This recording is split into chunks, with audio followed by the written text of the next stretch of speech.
Anyone please confirm, sound जा रही है प्रॉपर? सर आ रही है। Yes sir. And yes sir. PPT आ रही शो है हो सर। रही है? Yes sir. चलिए, थैंक यू। अब प्लीज सभी लोग म्यूट कर लें अपने आप को, और बीच में किसी तरह का कोई डिस्टरबेंस ना करें। मेरी कोशिश होगी कि पहले सेशन कंप्लीट कर लें, आफ्टर दैट जो आपके डाउट्स होंगे, जो आपके क्वेश्चंस होंगे, उसे क्लियर किया जाएगा, ताकि इजी वे में हम सेशन को कंप्लीट कर सके, किसी तरह का कोई डिस्टरबेंस ना हो। तो सबसे ये रिक्वेस्ट है कि प्लीज कोऑपरेट। सबसे पहले welcome to SS aspirants tutorials by BK Pandey. मैं वहीं से शुरू कर रहा हूं। लास्ट सेशन प्रॉपरली नहीं हुआ था, ना ही वो रिकॉर्ड हुआ था, तो अगेन ये रिपीटेड सेशन है, क्योंकि लास्ट सेशन कंप्लीट नहीं हो पाया था ड्यू टू नेटवर्क इशू। तो शुरुआत हम करेंगे आज के सेशन में, जिसमें हम जानेंगे overview of DDSW, overview of DRDO, structure of MOD finance and overview of arm forces. ये हमारे आज के सेशन का ओवरव्यू है। इन्हीं टॉपिक्स के इर्द गिर्द हम आज रहेंगे। शुरुआत करते हैं। सबसे पहला जो ऑर्गेनाइजेशन आपने आज के लिए मैं लेके आया हूं, वो है department of defence ex serviceman welfare.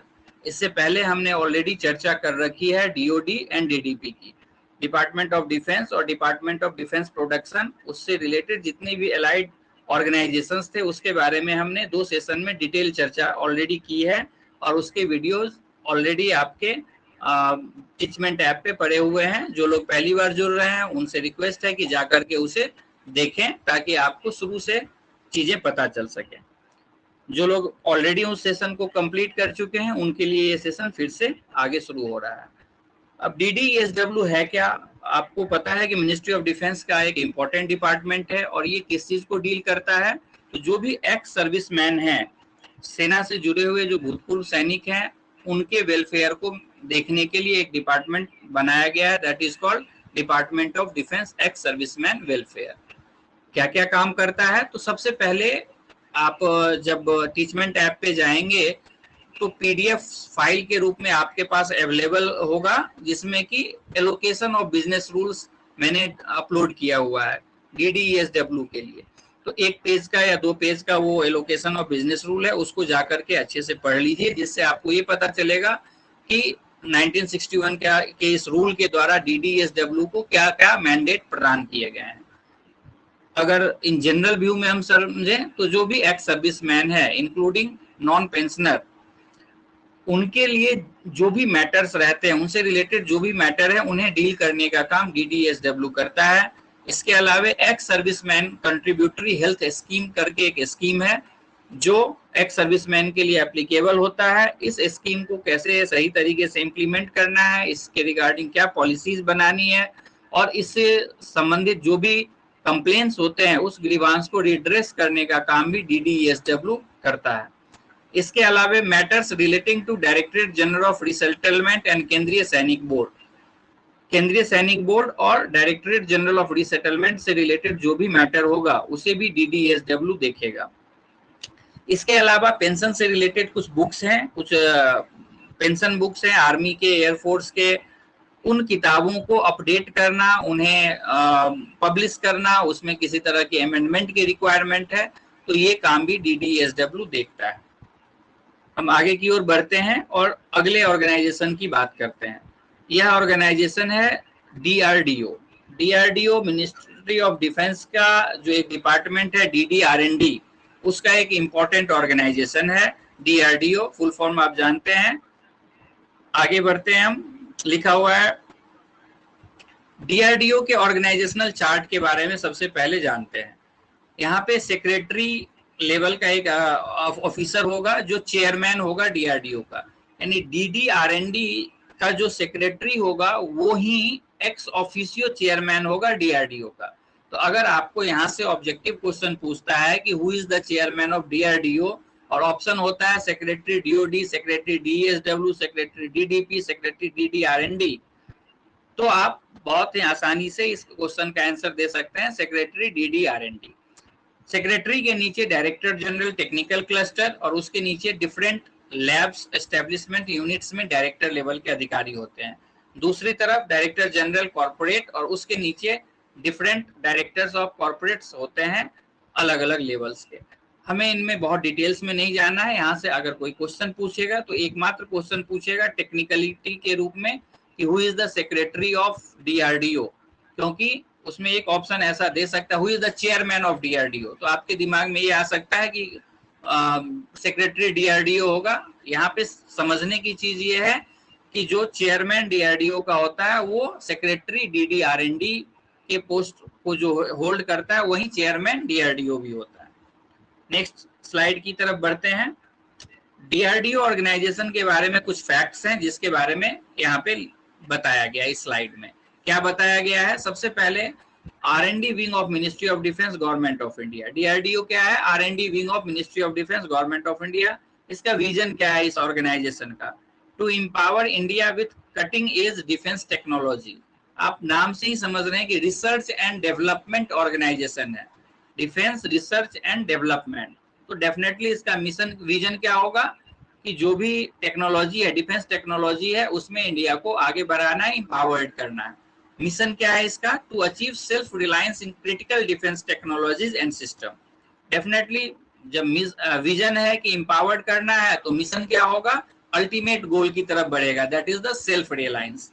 Achievement, अभी तक कुछ अचीवमेंट रहे हैं। अग्नि, पृथ्वी सीरीज के जो मिसाइल्स लॉन्च किए गए हैं, डेवलप किए गए हैं, वो डीआरडीओ के द्वारा किए गए हैं।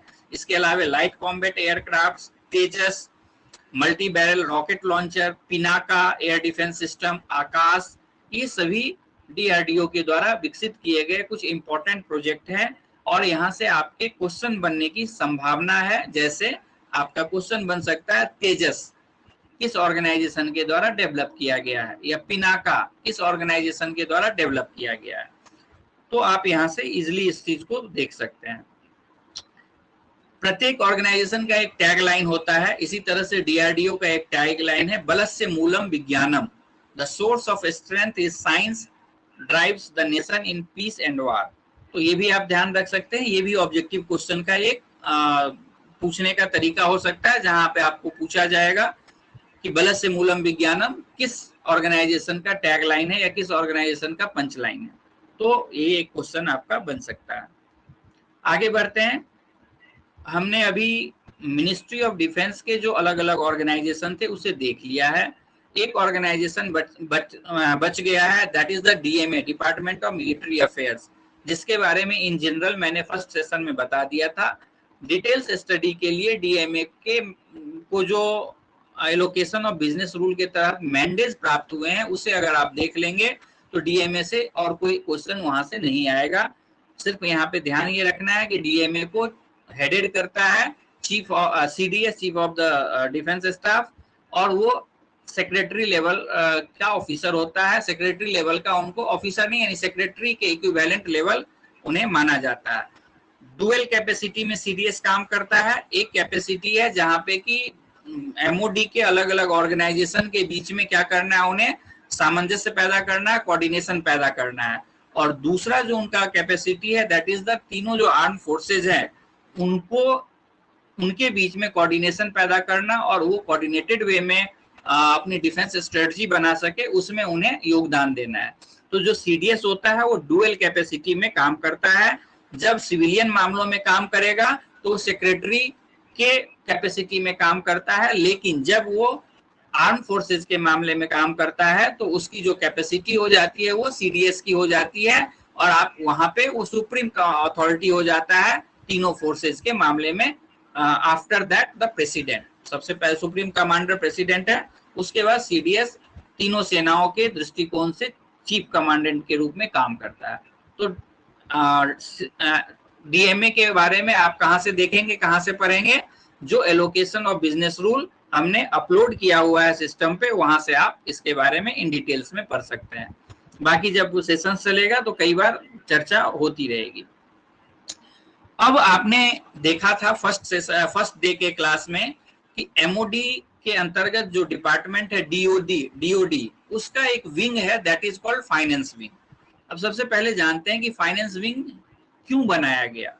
1983 से पहले तक जो ये विंग था ये मिनिस्ट्री ऑफ फाइनेंस का पार्ट हुआ करता था, बट धीरे धीरे क्या हो गया, जो पावर है वो डिसेंट्रलाइज्ड होता गया और डेलीगेशन ऑफ फाइनेंशियल पावर क्या होता गया, नीचे के लेवल के अधिकारियों को मिलने लगा।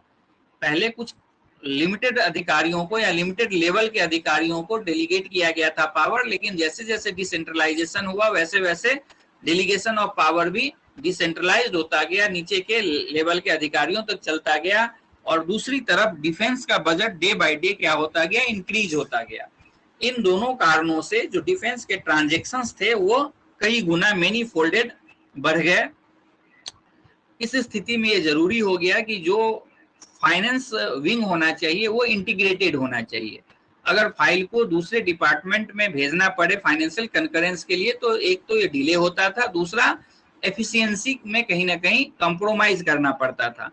तो एफिशिएंसी और डिले इन डिस्पोजल ये दो ऐसे मैटर थे जिसको दूर करने के लिए फाइनेंस विंग, फाइनेंस डिवीजन को डीओडी के अंतर्गत एस्टेब्लिश किया गया।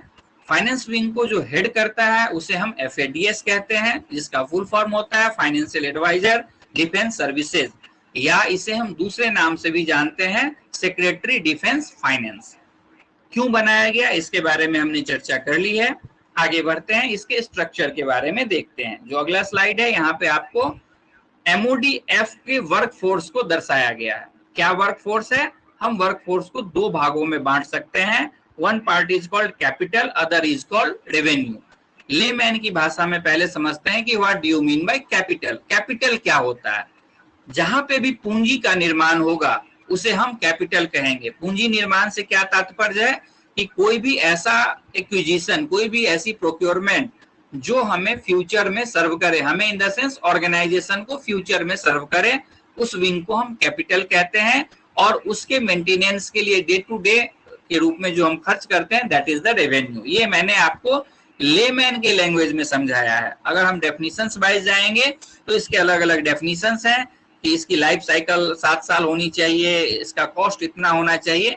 वहां पे हम अभी नहीं जाते हैं क्योंकि वो हमारा सब्जेक्ट यहाँ पे नहीं है। जब अगर हमें DWP या MESR पढ़ना होगा तब हम जाएंगे कैपिटल रेवेन्यू के डेफिनेशंस में। यहाँ हमें क्या समझना है, मिनिस्ट्री ऑफ फाइनेंस में दो अलग अलग विंग है। That one wing is called capital wing, other is called revenue wing.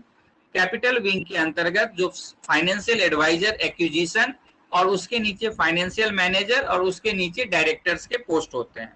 दूसरी तरफ रेवेन्यू विंग में 5 additional financial adviser, 22 director, deputy financial adviser और उसके नीचे असिस्टेंट फाइनेंशियल एडवाइजर होते हैं। तो ये वर्कफोर्स किसका है? MOD फाइनेंस का है। अब अगले स्लाइड में हम देखने जा रहे हैं कि MOD फाइनेंस के कुछ इंपॉर्टेंट वर्क क्या है, कुछ महत्वपूर्ण काम जो MOD फाइनेंस के द्वारा की जाती है। उसमें से सबसे पहला जो काम है वो है prepares the defense budget and the civil estimates for the civilian establishment of the Ministry of Defense। जो MOD है अगर आप उसके कॉन्फ़िगरेशन को देखेंगे तो वहां पे मोटे तौर पे 3 तरह के लोग काम करते हैं। एक होता है जिनकी बेल्ट सर्विस है जिसे हम डिफेंस पर्सनल्स कहते हैं। दूसरे हैं जो बेल्ट सर्विस वाले नहीं होते हैं, उनके भी फिर कैटेगराइजेशन है, एक इंडस्ट्रियल एक नॉन इंडस्ट्रियल है। उसमें फिर फर्दर कैटेगराइजेशन है, नॉन इंडस्ट्रियल में कुछ टेक्निकल साइड के हैं वगैरह वगैरह। तो कुल मिलाकर के civilian as well as defence personnel ये दोनों लोग काम करते हैं। इसलिए मिनिस्ट्री ऑफ डिफेंस का जब बजट पास होता है तो दो अलग अलग एस्टिमेट्स बनाए जाते हैं। One is called defence estimate, other is called civil estimate. तो जो सिविलियन से रिलेटेड पे एंड अलाउंसेज होते हैं वो सिविल एस्टिमेट का पार्ट होता है और जो डिफेंस से रिलेटेड होता है उसे डिफेंस एस्टिमेट कहते हैं। तो मिनिस्ट्री ऑफ फाइनेंस का एक इंपॉर्टेंट रोल क्या है? prepares the defense budget and the civil estimate for the civilian establishment of the MOD। In details और हम कहा कैसे जानेंगे कि कितने डिमांड ऑफ ग्रांट होते हैं, ये सारी बातें जब हम अकाउंट कोड पढ़ रहे होंगे तब आप समझेंगे, या जब आप GFR में बजट फॉर्मुलेशन पढ़ेंगे तब आपको और डिटेल्स में जानकारी दी जाएगी कि बजट फॉर्मुलेशन कैसे होता है, कितने डिमांड ऑफ ग्रांट्स रखे जाते हैं, वोट ऑन अकाउंट क्या होता है, एटसेट्रा एटसेट्रा। यहाँ पे हमें बिल्कुल पिन पॉइंटेड रहना है। क्या पिन पॉइंटेड रहना है कि MOD फाइनेंस का क्या वर्क है? डिफेंस बजट और सिविल एस्टिमेट्स को तैयार करना। अगला काम क्या है, it also furnishes the head of the branches of the arm forces headquarters and head of civilian department organizations with all information necessary to enable them to discharge their financial responsibilities in respect of the grants allotted to them and advises them in regard to the preparation of proposals and the disposal of financial business generally. Meaning क्या है इसका, ये समझिए। देखिए, जो FADS है वो क्या है, फाइनेंशियल एडवाइजर है। किसका फाइनेंशियल एडवाइजर है, रक्षा मंत्री का फाइनेंशियल एडवाइजर है। FADS के नीचे जितने भी ऑर्गेनाइजेशन है, CGDA मतलब DAD ऑर्गेनाइजेशन है, जिसमें आप CGDA से लेकर के नीचे के लेवल के सारे ऑफिसर्स को ले लीजिए, चाहे वो CDA हो, चाहे एडिशनल CDA हो, डिप्टी हो, ज्वाइंट हो, AO हो, डबल AO हो, ये सभी क्या किस रूप में एक्ट करते हैं, फाइनेंशियल एडवाइजर के रूप में एक्ट करते हैं।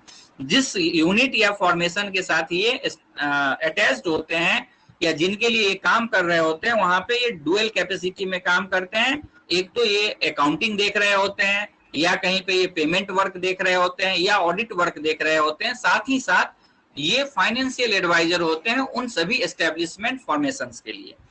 तो डिफेंस का जो फाइनेंस विंग है वो भी क्या करेगा, उसके अंतर्गत जितने भी डिपार्टमेंट ऑर्गेनाइजेशन है, किसके अंतर्गत, MOD के अंतर्गत, उन सभी को जो भी फाइनेंशियल रिस्पॉन्सिबिलिटीज डिस्चार्ज करनी होगी वो किसके थ्रू करेगा, मिनिस्ट्री ऑफ डिफेंस का जो फाइनेंस विंग है यानी MODF के थ्रू करेगा।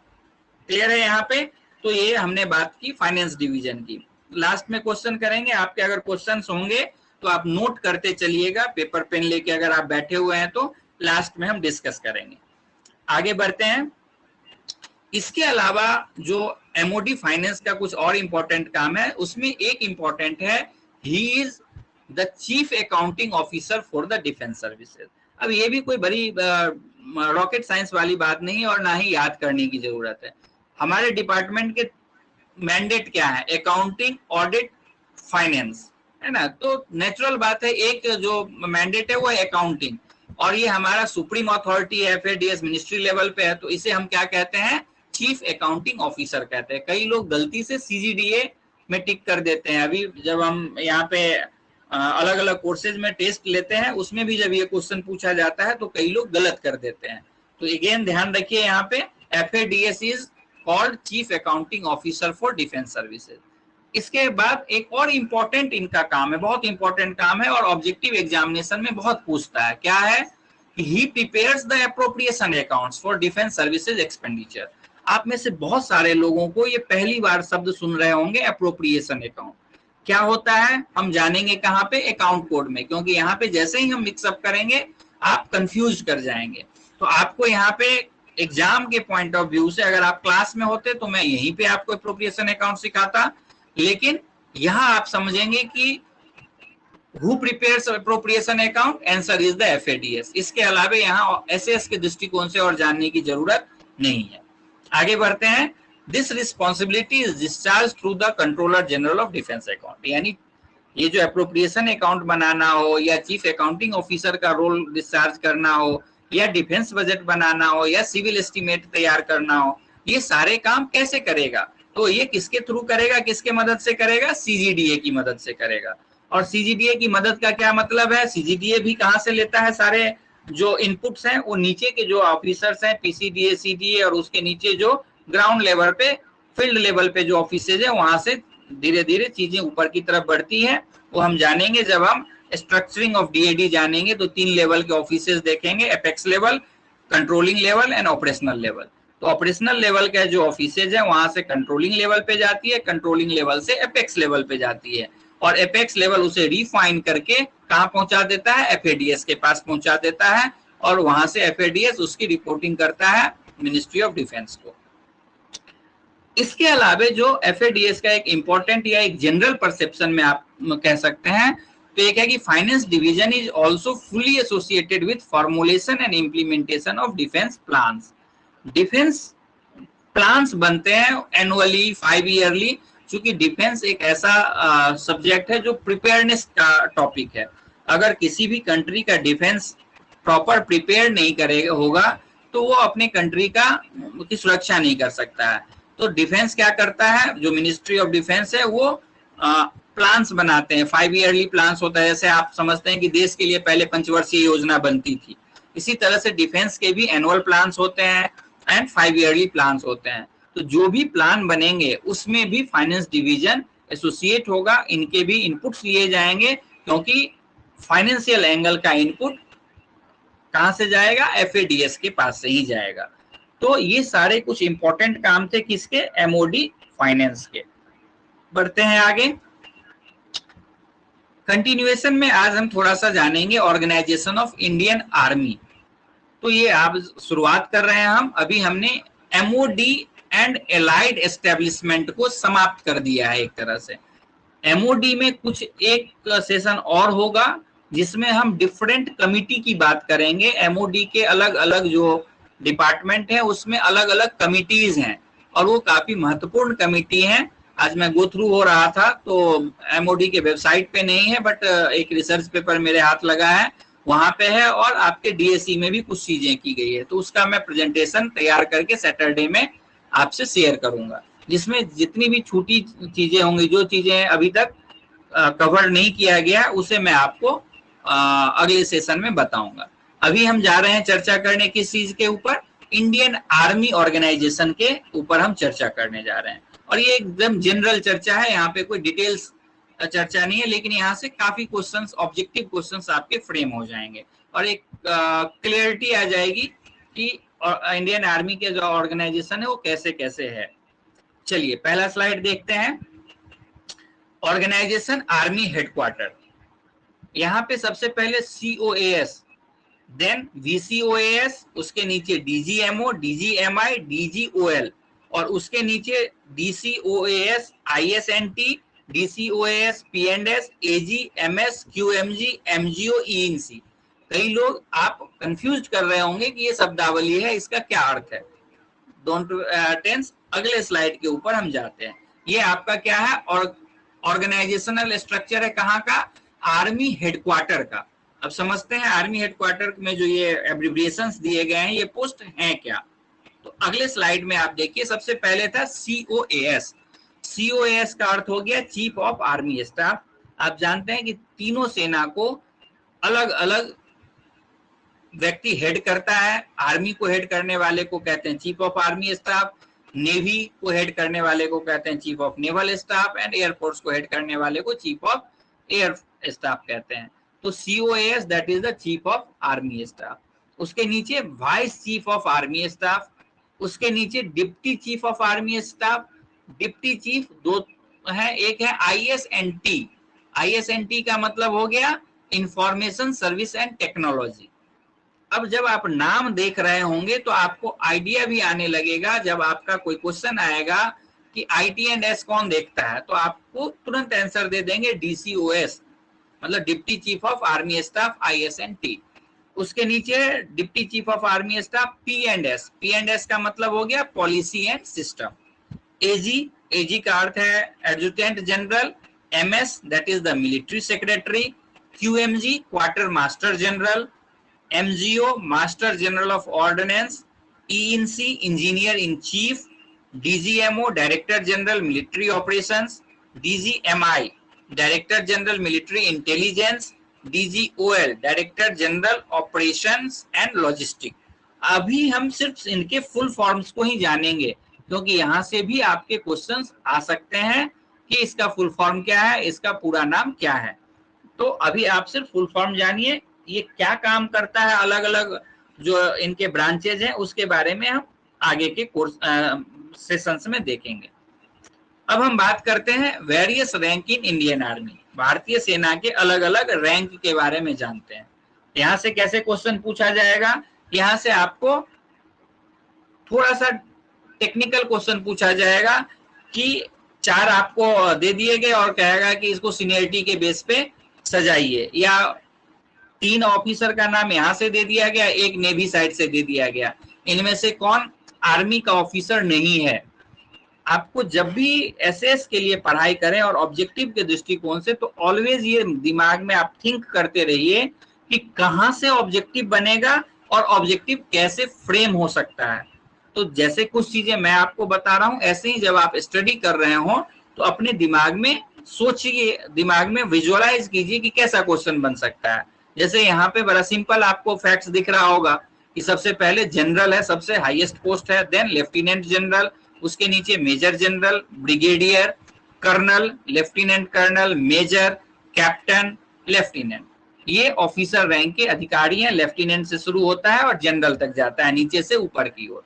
क्या क्वेश्चन पूछ सकता है यहाँ से ऑब्जेक्टिव में? 4 आपको दे दिया और कहेगा कि इनको पदानुक्रम में सजाइए, ऑर्डर वाइज सजाइए, लोअर से हायर के रूप में। अब कभी कंफ्यूज हो जाएगा, यार मेजर पहले था या कैप्टन पहले था, तो ध्यान से देखिएगा, lieutenant, then captain, then major, then lieutenant colonel, then brigadier, then major general, then lieutenant general और देन जनरल।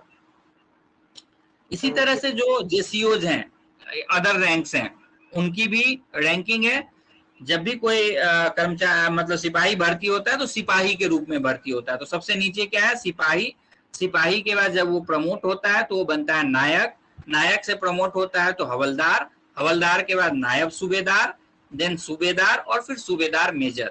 कितने साल में प्रमोट होता है, ये चीजें हम दूसरे सेशन में चर्चा करेंगे। अगर अभी एक साथ चर्चा करेंगे तो कंफ्यूज हो जाएंगे। अभी सिर्फ आप मेमोराइज क्या कीजिए कि ये इनकी रैंकिंग है, कि इस तरह से इनमें रैंक्स होते हैं। बहुत सारे लोग होंगे, अभी शायद 44, 43 या 42 लोग ज्वाइन किए हैं, क्योंकि 2 सिस्टम से तो मैंने ही ज्वाइन किया है। इन 42 लोगों में बहुत सारे लोगों को इनके पदानुक्रम ही नहीं पता होंगे, इनके रैंक्स ही नहीं पता होंगे।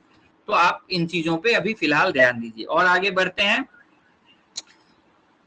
अगर हम इंडियन आर्म फोर्सेज यानी इंडियन आर्मी के फॉर्मेशंस को डिवाइड करें तो एक बेस है जिसको कहते हैं पीस एंड फील्ड फॉर्मेशन। 2 आधार पे हम डिवाइड कर सकते हैं। एक होता है पीस फॉर्मेशन, दूसरे को कहते हैं फील्ड फॉर्मेशन।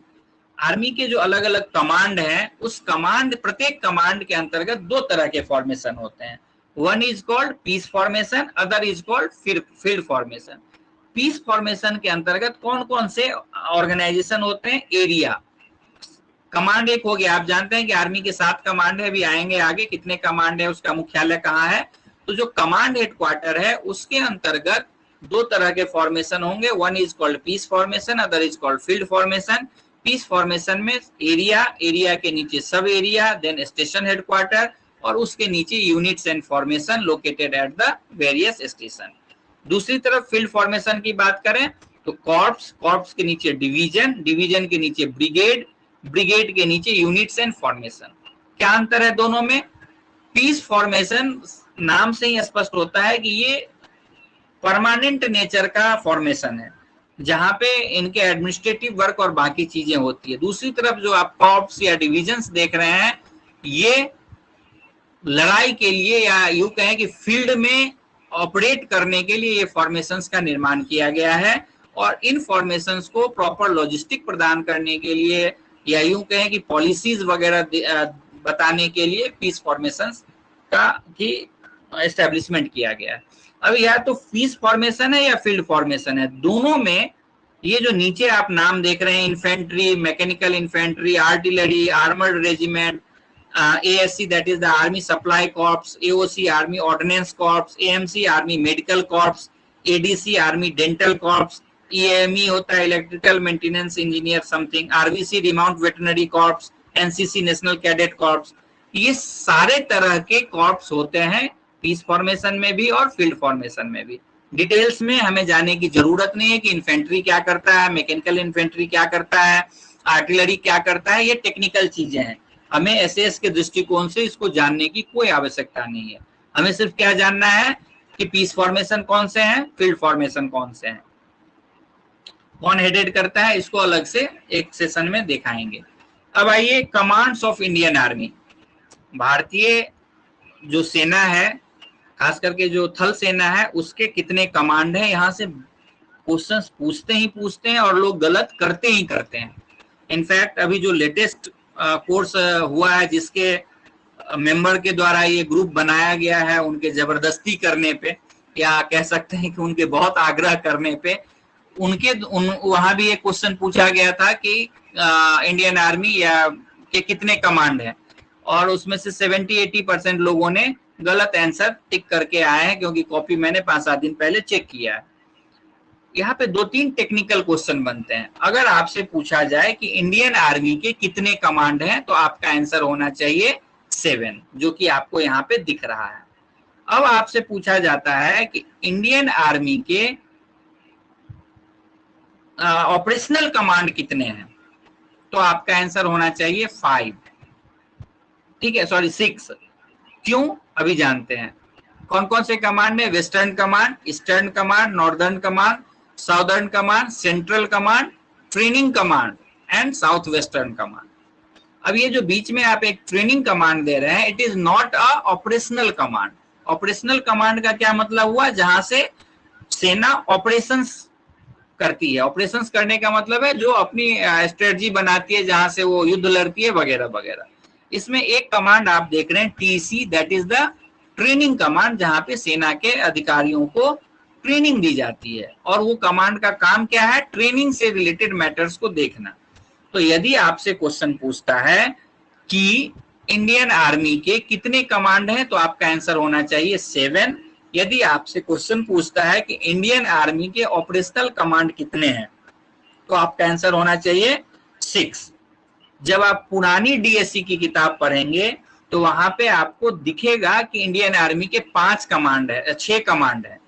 कहीं पे आपको दिखेगा इंडियन आर्मी के 5 कमांड है। बहुत कंफ्यूजन है। क्यों ऐसा? साउथ वेस्टर्न कमांड सबसे लेटेस्ट कमांड है, जो बहुत बाद में उसे क्रिएट किया गया है। तो उससे पहले की जो किताबें हैं, जिस किताब को आप पढ़ेंगे, तो वहां पे टोटल 6 कमांड दिखेंगे।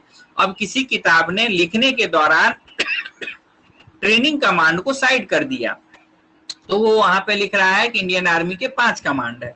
और पढ़ने वाला बहुत कंफ्यूज होता है। इनफैक्ट जब मैं खुद एसएस दे रहा था तो मैं बहुत कंफ्यूज था, क्योंकि हमें ही नहीं पता चल रहा था कि एक्चुअल में इंडियन आर्मी के कितने कमांड है, और कोई बताने वाला नहीं था इस तरह से कि भाई ये डिफरेंशिएशन है। तो बिल्कुल दिमाग में क्लियर रखिए, टोटल कमांड 7, ऑपरेशनल कमांड 6, उनके मुख्यालय यहाँ पे आप देख रहे हैं, ये याद रख लीजिएगा। वेस्टर्न कमांड चंडी मंदिर, eastern command Kolkata, northern command Udhampur, southern command Pune, central command Lucknow, training command Shimla, south western command Jaipur. तो इसको आप याद कर लीजिएगा। बढ़ते हैं आगे। अब आते हैं इंडियन एयरफोर्स की तरफ। इंडियन एयरफोर्स का जो ऑर्गेनाइजेशन है, उस एयर हेडक्वार्टर कहते हैं उसको, और एयर हेडक्वार्टर का क्या स्ट्रक्चर है उसे देखते हैं। सबसे ऊपर CAS, what do you mean by CAS? Chief of the air staff. Then VCAS, vice chief of the air staff. Then DCAS, deputy chief of the air staff. After that AOM, air officer in charge maintenance. AOP, air officer in charge personnel. AOA, air officer in charge administration. DGINS, director general inspection and safety. अब suppose कीजिए कि आपसे एक question पूछता है एकदम simple कि air headquarter में, एयरफोर्स हेडक्वार्टर में एक इंडिविजुअल का ट्रांसफर पोस्टिंग होना है, निम्नलिखित में से कौन उसके लिए रिस्पॉन्सिबल होगा या किस के द्वारा किया जाएगा? और आपको यही ऑप्शन दे दिया जाए AOM, AOP, AOA, DGINS। तो अगर आप फुल फॉर्म जान रहे हैं तो आप देख रहे हैं यहाँ पे क्या, air officer in charge administration, transfer posting administration का काम है। आंसर आपका AOA होना चाहिए। इंस्पेक्शन एंड सेफ्टी से रिलेटेड कोई क्वेश्चन पूछ दे और आप फुल फॉर्म जान रहे हैं, तो बहुत आसानी से ऑब्जेक्टिव क्वेश्चंस को यहाँ से आप टिक कर सकते हैं। आगे बढ़ते हैं। अब देखते हैं इंडियन एयरफोर्स के रैंक्स के बारे में। पहले ऑफिसर्स की रैंक देख लेते हैं।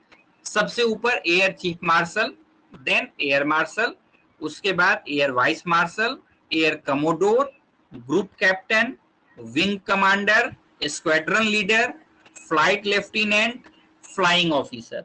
ये आपका ऑफिसर है किसका? इंडियन एयरफोर्स का। इसे याद रख लीजिएगा, याद कर लीजिएगा। क्यों? क्योंकि यहां से ऑब्जेक्टिव क्वेश्चन बनेगा तो सबसे डिफिकल्ट बनेगा। क्यों डिफिकल्ट बनेगा? आपको 4 नाम दे दिया जाएगा और कहा जाएगा इसकी सही पदानुक्रम क्या है, सही इसका ऑर्डर क्या है। तो इसलिए आप ऑर्डर वाइज इसे याद रख लीजिएगा।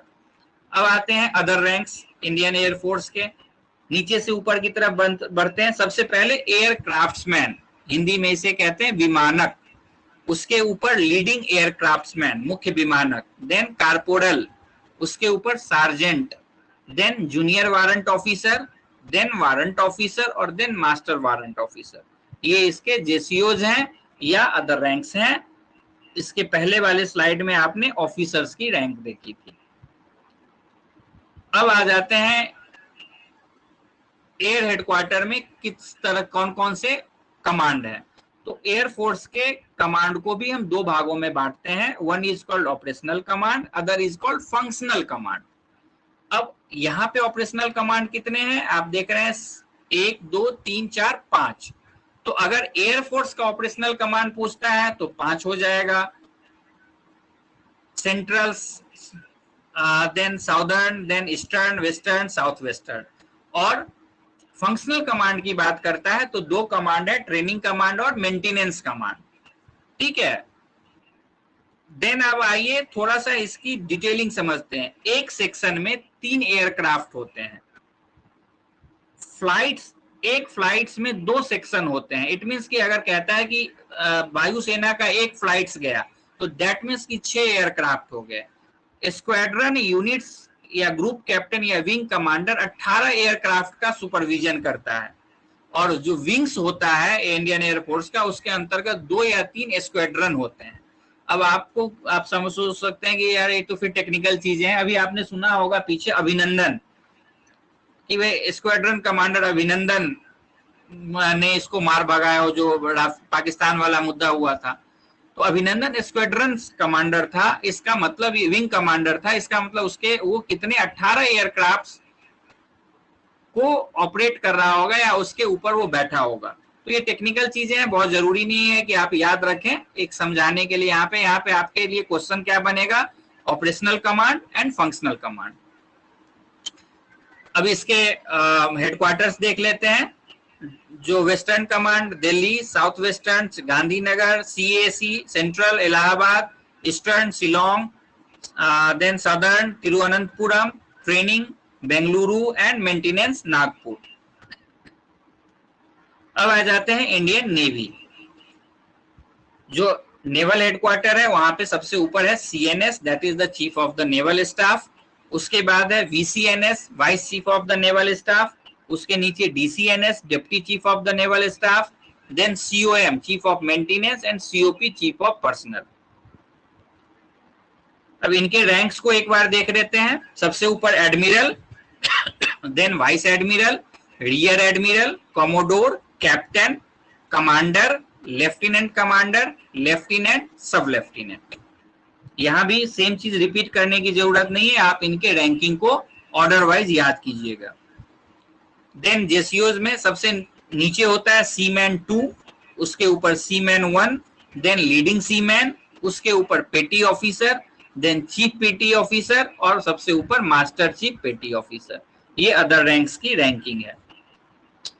नेवी के कितने कमांड हैं, तो 3 कमांड है, western Mumbai, ENC eastern Visakhapatnam and southern Cochin. तो 3 कमांड है और तीनों का हेडक्वार्टर यहाँ पे दिखाया गया है।